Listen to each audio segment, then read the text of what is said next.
मोठे एक वाक्य सांगू का, मोठ्याशी दुश्मनी करण्यात सुद्धा कीर्ती आहे. हो, रावणानं बायको पळवली पण देवाचीच काय होईन ती होईल. हो, दुश्मनी करायची तर मोठ्याचीच करायची. आणि आयुष्यात 3 वाक्य कधी ध्यानात ठेवायचं महाराज. आयुष्यात 3 माणसांपासून कधी सावधान राहायचं. 1 मित्र, 2 पाहुणे रावळे आणि 3 भाऊबंद. भाऊबंद तर असे खपा खप मारायला पाहिजे महाराज, तुमची बी आमची बी. जिवंतपणी नीट जगून देते नाही, मेल्यावर त्यांच्याशिवाय जाता येत नाही. खा ना मग, जुनी माणसं घरचीच 5 पोरं का होऊन द्यायची. नको बा कोणला, राम राम आपली स्टोरी. 1 मित्र, कीर्तन संपल्या प्रत्येकानं आपले मित्र तपासायचे आणि त्याला सांगायचे तू इन माझी शेवटची भेट, परत आपली गाडी घ्यायची नाही. तो म्हणला मी तुझ्या गाडी आलो, पायी ये तिकडे, आपल्या गाडीवर यायचं नाही. तुम्हाला माणुसकी उडत गेली, माणुसकी नाही महाराज. आज 70% लोकांचं जर आयुष्य कोणामुळे बरबाद झालं असेल, मित्र. 1 काही म्हणा ना, तुम्ही तर बोलायचेच बंद झाले. 1 मित्र बोला पटकन. आपल्याला प्यायली कोण शिकवली? मित्रांनी. आपल्याला ढाबा कोण दाखवला? मित्रांनी. आपल्याला गोवा कोण खायला लावला? मित्रांनी. आपल्याला वाईट मार्गाला घेऊन गेलो कोण? मित्र. आणि आज आपल्या जमिनीला गिराईक आणलं कोणी? मित्रांनी. मित्र असावा, मित्र गायक असावा, मित्र वादक असावा, मित्र कीर्तनकार असावा, मित्र व्यापारी असावा, किमान मित्र नीतीबाज तरी असावा. मित्र असावा पण 4 गोष्टीचं कल्याण करणारा असावा, नाही तर नसावाच. अभ्यास कर म्हणणारा मित्र असावा. अभ्यास करून कोणचं भलं झालंय असं मित्र नसावा. तुम्हाला एक मोठ्यांचं उदाहरण सांगतो. मोबाईल मध्ये घेऊन जा आणि रोज ऐकत जा. आणि आपलीच माणसं आपल्या आयुष्यात किती धोकादायक आहेत एवढंच ऐका. 4,30,000 माणसं रावणाच्या घरात होती. 4,30,000. 80,000 बायका होत्या. 1,00,000 पोरं होते. 1,25,000 नातू होते. 1,25,000 पंत होते. अशी 4,30,000 माणसं रावणाच्या घरात होती महाराज. आणि रावणाची पुरी लंका सोन्याची होती. पुरी लंका. रावणाचं किरकोळ श्रीमंत नव्हतं, ते पद संस्था काढून श्रीमंत नव्हतं झाले, ते गावानं श्रीमंत होतं. आपल्याकडे काय? आपल्याकडे 2च अंगठे तरी पंक्तीत बोट पिढीत आहे. भातवाड मटकीवाड, भाटवाड मटकीवाड. एकाच्या बोटात 2 अंगठ्या होत्या. आणि ते बाजारात एका बाई पुढे जाऊनच उभं राहिलं. कांदे कशी दिले, टमाटे कशी दिले, कांदे कशी दिले, टमाटे. त्या बाईनं लागले ह्याला कोणता रोग झालाय. तिच्या पायात 2 जोडे होते सोन्याचे. ती म्हणली कांदे 3 रुपये, बटाटे 4 रुपये. कांदे 3 रुपये. अहो जे पिशी टाकून गेलं तर अजून आलं नाही. आणि काय आपल्याकडं काय? म्हाताऱ्याच्या बोटात अंगठी होती. मात्र वेळेला यांनी बोट कापून घेतलं म्हाताऱ्याचं. आणि काय आपल्याकडं 4,30,000 माणसं रावणाच्या घरात होती महाराज. पण ऐका महाराज, रावणाला इंद्रजित नावाचा मुलगा होता. इंद्रजित म्हणजे त्यानं 14 वेळा इंद्राला धरून आणलं होतं. 14 वेळा इंद्राला हरवलं होतं. आणि रावण त्याच्याच जीवावर जास्त उड्या मारत होता महाराज मुलाच्या. आणि इंद्रजित कसा मरेल हे फक्त त्याच्या चुलत्याला माहित होतं.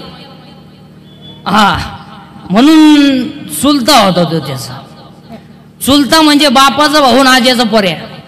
ओढून सांगितलं म्हणजे बरं. बिभीषणाला माहित होतं महाराज, इंद्रजित जर मरत नाही तर रावण मरत नाही. आणि रावण जर मरत नाही तर भाऊबंदकीत मजा काय? आपल्या भावांना आपण संगच गाडी घेतली याच्यात काय मजा आहे? त्याची धाडकली पाहिजे ना, आपली वाचली पाहिजे.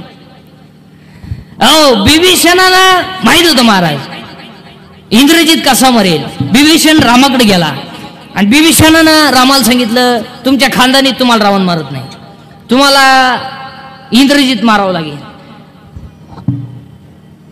वाजू नका, विडालं.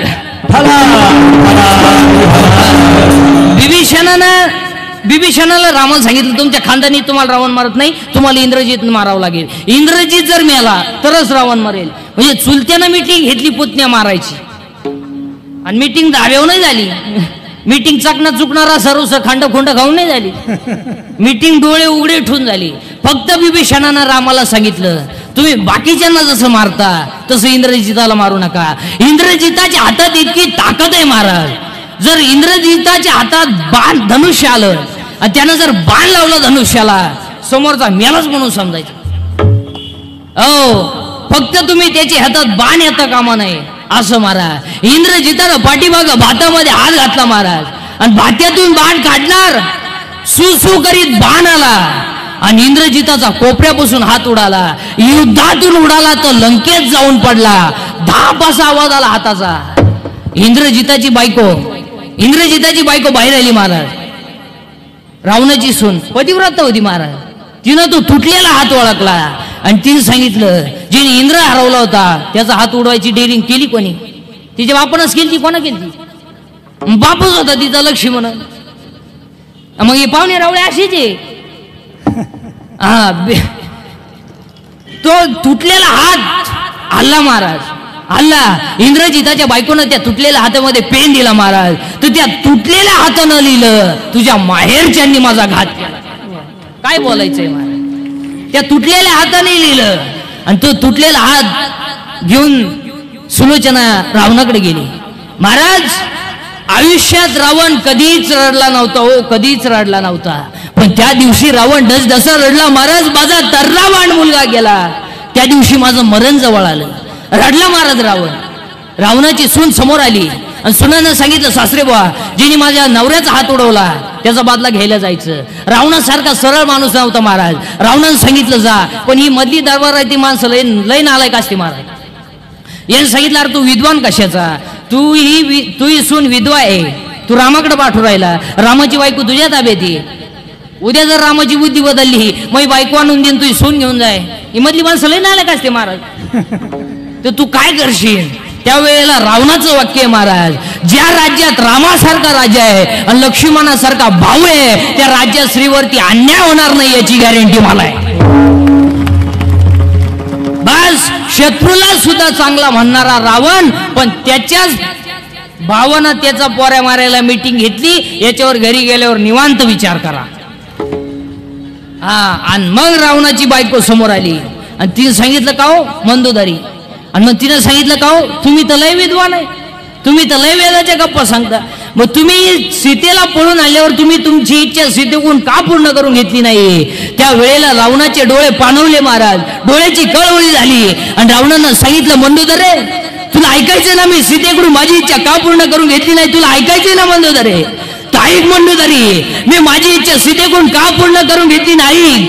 मी ज्या वेळेला सीतेला पळून देण्यासाठी मी जेव्हा कोसव्याचं रूप घेऊन सीतेच्या झोपडी समोर गेलो ना, तेव्हा मी सीतेला म्हणलो होतो, माय भिक्षा वाडा. आणि मी खानदान असल्यामुळं माझी लंका जळली तरी चालेल, पण माय शब्दाला धोका देणार नाही. याला रावण. जळाली लंका, पण माय शब्दाला धोका दिला नाही. ध्यानात ठेवा. जळाली डाल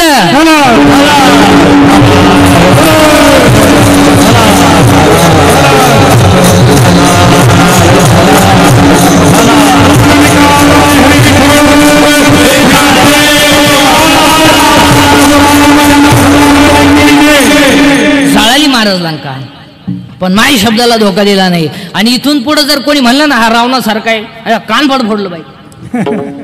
अहो, रावणासारखा सरळ माणूस नव्हता महाराज. शिवाय एकादशी करणारा रावण होता. कुठवर आलं तर आपलं ध्यानात ठेवा. धर्माला 4 अंग आहेत.